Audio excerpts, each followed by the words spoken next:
Congressman Paul Ryan slamming Obamacare. He's calling it the poverty trap.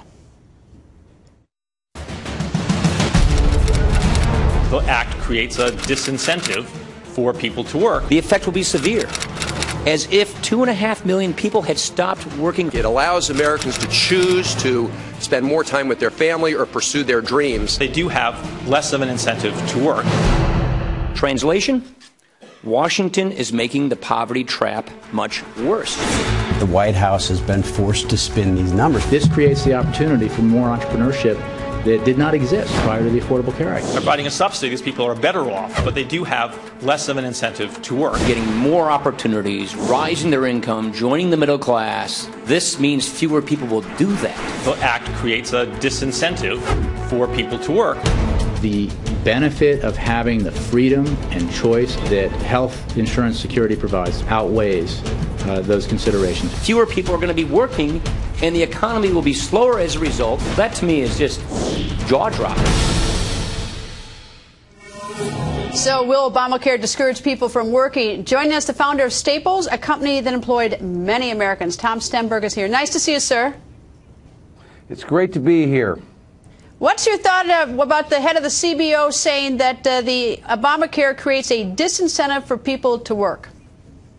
Well, it does. And, you know, I joined the Job Creators Alliance when Bernie Marcus asked me to because I believe in creating jobs.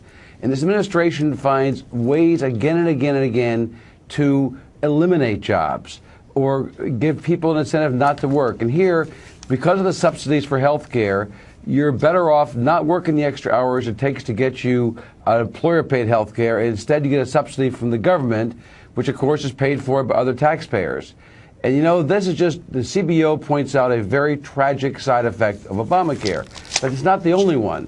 Every retailer in America now knows that if they hire somebody for 30 hours a week, they have to pay health care for $6,000 to $12,000 per year. On the other hand, if you work them 28 hours a week, you don't have to. So all the 35-hour-a-week jobs now in most of retail are gravitating towards 28 hours a week. And frankly, that's not something people are choosing to do. That's something being thrust upon them by virtue of this regulation of Obamacare. Do you know anyone who has gotten successful by working less? Not to my knowledge. There may be somebody, but I don't know them. Do you know anybody who's been able to who's been a lower income worker, wage worker, and who has dropped out of the workforce to pursue a dream and has succeeded in pursuing their dream, as Congressman Van Hollen says? Well, I'm sure that there are some people who go do that, and more power to them, but the odds are against them. And, you know, I just think this notion of, you know, let people stay at home, not work, let other people subsidize them, is just not the American way. In addition to not being the American way, Congressman Paul Ryan says that it's a poverty trap, that this whole idea that where you discourage, where you have a disincentive to work, and so that you stay home because you'll get a greater subsidy. He calls that a poverty trap. Is Congressman Ryan correct or not? I think he's 100% correct. And, you know, the people who work their way up the economic system by striving hard, often working 2 jobs, and then getting promoted and oftentimes buying their own business or starting their own business, that's the American way, and we ought to encourage that, not disincentivize that. Now, the New York Times says that this disincentive to work under Obamacare is, quote, and this is their editorial, that it's mostly a good thing, a liberating result of the law, which is along the same line as Congressman Van Hollen. I'm curious, do you think they really believe that?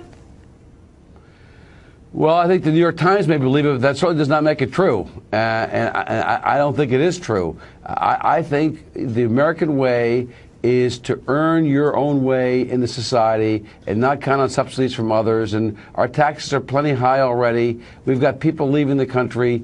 We ought to get our tax system in order and get people back to work. Tom, thank you. Nice to talk to you, sir. Thanks for having me.